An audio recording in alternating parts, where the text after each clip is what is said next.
Jax's revenge domain. The wire transfer notification hit my phone at 2:17 p.m. on a Thursday. $8,500,000 executive equity settlement, Section 12D. I stared at that number for a solid minute, sitting in my truck outside the Home Depot where I'd been picking up supplies to fix my daughter's dorm room door handle. $8.5 million, because some Harvard MBA thought he could outsmart a guy who'd spent 22 years learning how to read the fine print. I'm Mason Porter, 47 years old, and until 3 weeks ago, I was the VP of Engineering at Apex Defense Systems. Built that department from nothing, wrote every security protocol they still use, and maintained relationships with Pentagon procurement officers that took decades to develop.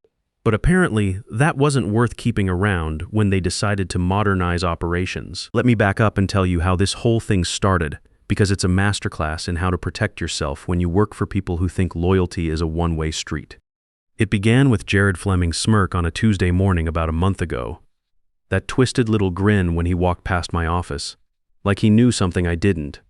Should have been my first warning, but I was already running late for a conference call with Pentagon procurement about our $32 million cybersecurity deployment. When you're managing contracts that big, you don't pause to analyze facial expressions. Still, I clocked it. That look men get when they think they're about to pull something clever. Jared showed up at Apex 3 years ago with his Harvard MBA and a mission to transform our operational paradigm. The board brought him in after our biggest competitor landed a contract we'd been chasing for months. They wanted fresh thinking, modern approaches, all that consultants speak that sounds impressive in PowerPoint presentations, but doesn't mean much when you're actually trying to deliver classified systems to the Department of Defense. I kept my head down and focused on the work. The contracts kept coming, our security clearances stayed clean, and the Pentagon kept renewing our agreements. I figured that was enough job security for a guy my age. I was wrong. The setup came 2 weeks before everything exploded. Jared strolled into my office carrying a coffee mug that said "Disrupt or Die," which should have told me everything I needed to know about where this conversation was heading. He sat down without being invited and launched into his usual corporate buzzword salad. "We're exploring some strategic restructuring of our engineering leadership," he said, voice pitched like he was delivering good news. "Looking at optimizing our talent allocation matrix and bringing in some next-generation thinking." I stopped reviewing the security protocols on my screen and looked at him. "What are you actually trying to tell me, Jared?" "Just that we need you to put together a comprehensive transition document. Best practices, vendor relationships, where all the critical files are stored, who handles the contract renewals. The kind of institutional knowledge that someone with your experience would have." There it was. He wanted me to write my own replacement manual. "Sure," I said. "I'll have something ready by Friday." That evening, I spent 3 hours digging through my old employment files in the fireproof safe next to my daughter's birth certificate. Found my original executive contract from 2001, back when I was just grateful to have a civilian job that used my Navy engineering background. Hidden in the compensation addendum was a clause I'd insisted on after watching an old shipmate get screwed by a defense contractor in the late 90s. Section 12D. Executive equity acceleration at current market valuation triggered by any material change in authority, reporting structure, or direct oversight responsibilities without explicit written consent. I'd learned that lesson the hard way from guys who'd been burned before. Always have an escape hatch. Always make sure there's a cost to betraying you. In the defense industry, handshake deals and good intentions don't mean much when quarterly earnings are on the line, so I wrote the transition document. Made it thorough, professional, and detailed. Every security protocol, every vendor contact, every renewal schedule, they'd need to keep our contracts running. Then I added a section called Critical Dependencies and Authorization Hierarchies with just enough technical language to make their lawyers nervous later. Before hitting send, I forwarded a copy to my personal email and printed a backup. Then I sent it off and waited. They thought they were setting up a smooth handover. I was setting up a legal tripwire that would cost them more money than they'd save by pushing me out. The ambush came on a Monday morning at 8:45. I was reviewing the latest Pentagon security requirements when my office door opened and Jared walked in with that same twisted grin, followed by some kid in an expensive suit. Maybe 28 years old, with the kind of confident swagger that comes from never having failed at anything important. "Mason, meet Bryce Coleman," Jared announced. "Bryce will be taking over engineering operations, effective immediately. You'll be transitioning to a senior advisory role. Help with some of the legacy documentation. An advisory role for the department I'd built from scratch over 22 years. I turned slowly in my chair and met Jared's eyes. He was waiting for me to object, to argue, to make the kind of scene that would justify his decision to the board later. Instead, I just nodded. "I appreciate the clarity," I said, voice flat as a steel plate. "When does this take effect?" "Right now," Jared said. "Bryce has some innovative ideas about modernizing our systems architecture." I looked at Bryce Coleman's Stanford MBA wireless earbuds, Patagonia vest, the whole Silicon Valley startup package, and I almost felt sorry for him. He had no idea what he was walking into. "Welcome to Apex," I said, then closed my laptop and walked out of the office I'd occupied for over 2 decades. That afternoon, I called my attorney Nicole Walsh and told her to dust off the nuclear option. She'd been my lawyer since my divorce 8 years ago, and she knew how to handle corporate warfare. An hour later, she had a certified letter ready for Apex's general counsel minus 4 pages of legal documentation outlining the violation of my executive agreement, complete with timestamps, email records, and a highlighted copy of Section 12D. The letter was polite, professional, and absolutely devastating. It explained that Apex had unilaterally altered my authority and reporting structure without written consent, thereby triggering an immediate equity acceleration clause worth $8.5 million at current company valuation. No negotiation, no arbitration, no wiggle room, just 30 days to cut the check. By 3 p.m., I could see the panic starting to spread through the corporate offices like a virus. Emergency meetings in the conference room, hushed phone calls behind closed doors, lawyers scrambling to find copies of contracts they'd signed and forgotten about. Jared's assistant kept walking past my old office, looking like she'd seen a ghost. The beautiful part was watching them slowly realize what they'd stepped in. See, I wasn't just some senior engineer they could shuffle around like a chess piece. I was an executive with contractual protections they'd signed off on 22 years ago when they were desperate for someone who could navigate Pentagon procurement requirements. Back then, they needed my Navy background and security clearance more than I needed them. That evening, while the executive team was probably having emergency whiskey sessions trying to figure out how to explain an $85 million mistake to the board, Bryce Coleman was discovering that running engineering operations isn't something you learn from Harvard Business Review articles. I heard from Lance Phillips, one of my senior engineers, that Bryce had spent the afternoon trying to access our secure server infrastructure. Problem was, you can't just log into classified defense systems with a username and password. You need specific clearance levels, 2-factor authentication tied to government databases, and approval from Pentagon security officers who've known you for years. Bryce didn't have any of that. His security clearance application was still pending somewhere in the Department of Defense bureaucracy, a process that typically takes 6 to 18 months if everything goes perfectly. Meanwhile, we had active contracts requiring daily security updates, vendor communications that needed classified encryption, and deployment schedules that couldn't wait for some MBA's paperwork to clear. But the real problem wasn't technical, it was relational. Our Pentagon contracts weren't just about delivering technology, they were about trust built over decades of reliable performance. When Colonel Rebecca Martinez from Cybersecurity Procurement called Tuesday morning asking why her usual contact wasn't available, Bryce tried to handle the call himself. "Hi Colonel, this is Bryce Coleman. I'm the new Director of Operations at Apex. I understand you had some questions about the deployment schedule." I heard about this conversation later from Amanda Foster in our finance department, who was on the call for billing questions. Apparently, there was a long pause before Colonel Martinez responded, "I'm sorry, who are you? I've been working with Mason Porter on this project for 3 years. These are classified systems we're discussing. I'm not comfortable continuing this conversation without proper clearance verification." That's when Bryce discovered that Pentagon relationships aren't something you inherit with a job title. Colonel Martinez had worked with me since she was a major handling smaller contracts.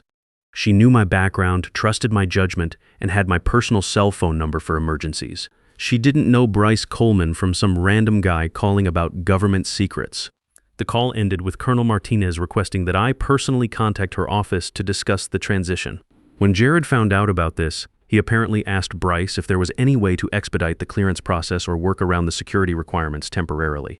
Bryce, to his credit, was smart enough to know that suggesting shortcuts with Pentagon security was career suicide, but that left him managing multi-million-dollar defense contracts he couldn't access, with government clients who wouldn't talk to him using systems he didn't understand. Meanwhile, the board was getting a crash course in contract law. Thursday morning brought an emergency session where the chairwoman, Stephanie Wells, wanted answers about how they'd managed to trigger the largest executive payout in company history during their most critical deployment phase. "Walk me through this again," she said, according to my friend in legal who was taking notes.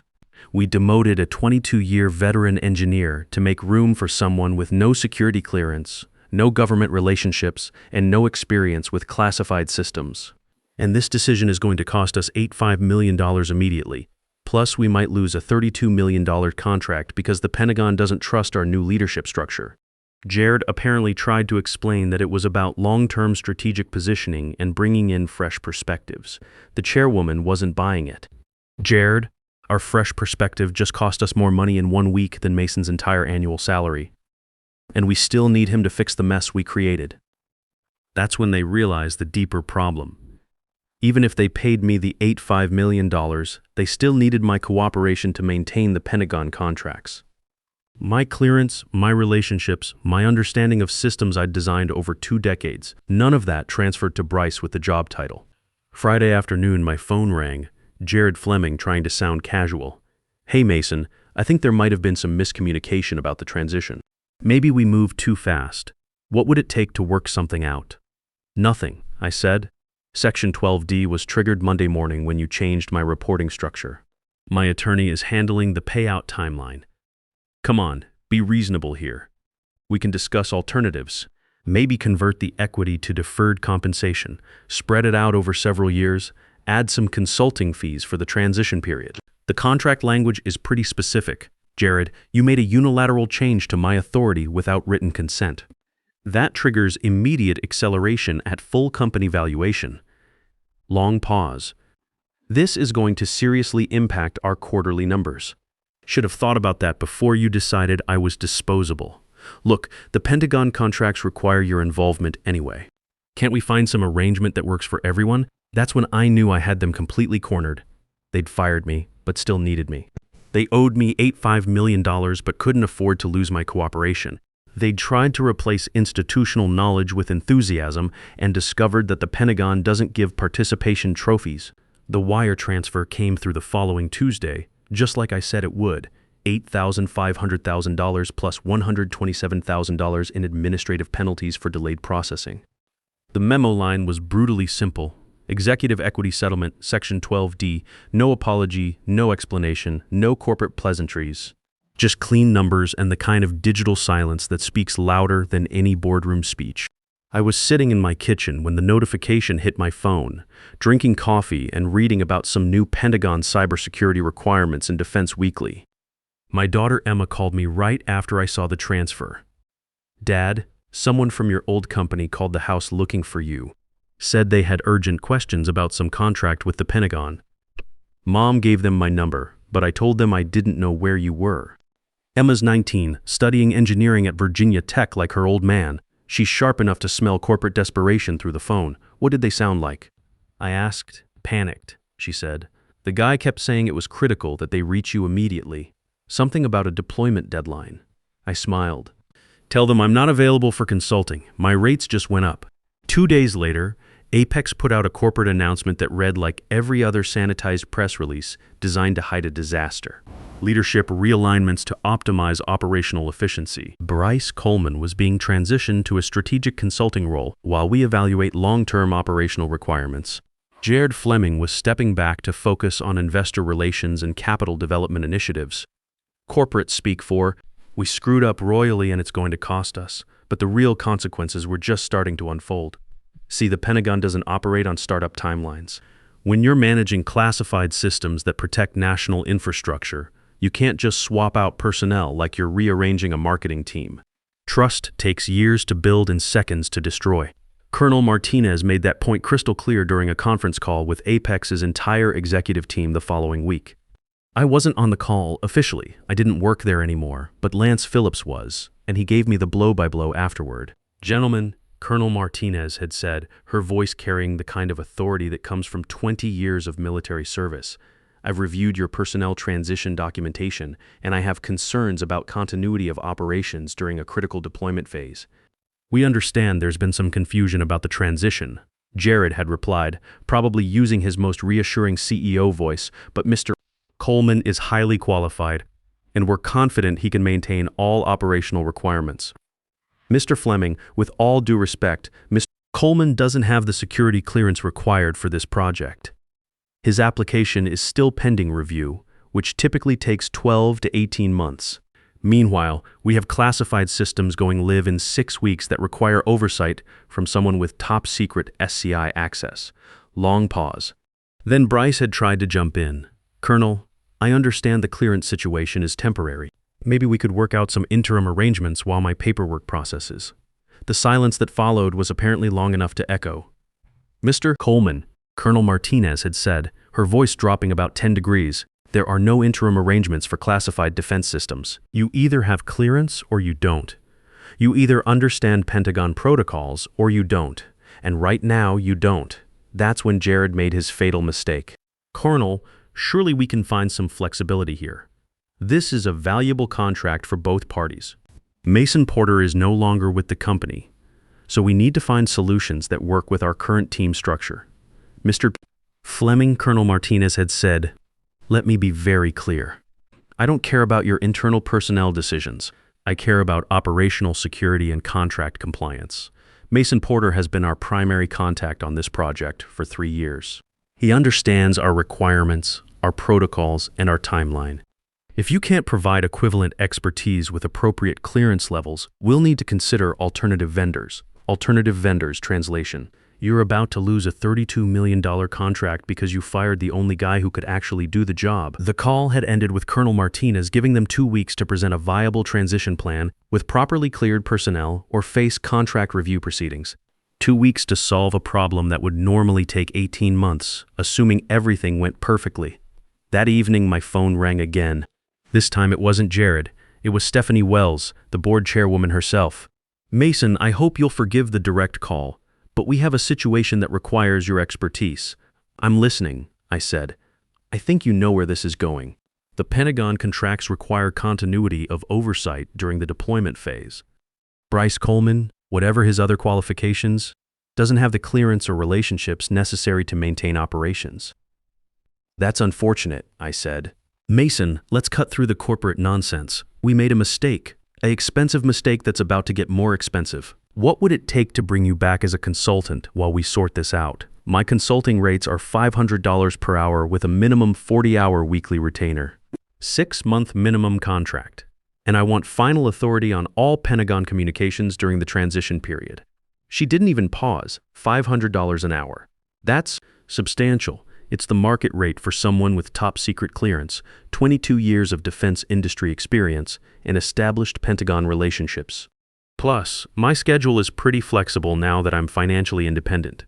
What I didn't tell her was that 3 other defense contractors had already reached out about consulting opportunities. Word travels fast in the defense industry, especially when someone with my clearance level and track record suddenly becomes available. My phone had been ringing all week with offers from companies that understood the value of institutional knowledge. The conversation ended with Stephanie agreeing to my terms, pending legal review of the consulting agreement. She'd also have to explain to the board why they were now paying me more per hour than most of their executives made per day. But here's the beautiful irony. Even at $500 an hour, I was cheaper than losing the Pentagon contracts. The annual value of our government work was around $45 million. My consulting fees, even at premium rates, were a fraction of what they'd lose if Colonel Martinez took her business elsewhere. The consulting contract lasted exactly 4 months, long enough to stabilize the Pentagon relationships, train a new team of properly cleared engineers, and watch Apex scramble to rebuild what they'd torn down in a single morning meeting.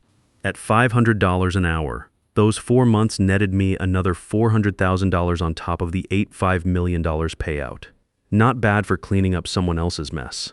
But the real satisfaction came from watching the long-term consequences play out. 3 months after I'd officially left Apex for the second time, I got a call from Colonel Martinez. Mason, I wanted to give you a heads up. We're not renewing Apex's contract for next fiscal year. The transition issues convinced my superiors that we need a vendor with more stable leadership and institutional continuity. That contract was worth $15 million annually. My total payout was looking like a bargain compared to what they'd lost by trying to save money on my salary. Who's getting the contract? I asked, though I had a pretty good idea. Sterling Defense Solutions. They've been aggressively pursuing Pentagon work lately, and their technical team impressed our evaluation committee. Sterling Defense, the company that had been calling me twice a week about joining their team as VP of Government Relations. The same company that had offered me a base salary of $300,000 plus equity, specifically because of my Pentagon relationships and security clearance. 6 months later, I was sitting in Sterling's headquarters in McLean, Virginia, with an office overlooking the Potomac and a parking space with my name on it. The irony wasn't lost on me. I was making more money, working with better technology, and handling bigger contracts than I ever had at Apex. All because Jared Fleming thought experience was less valuable than an MBA and a coffee mug with a motivational slogan. My daughter Emma visited me at the new office during her spring break.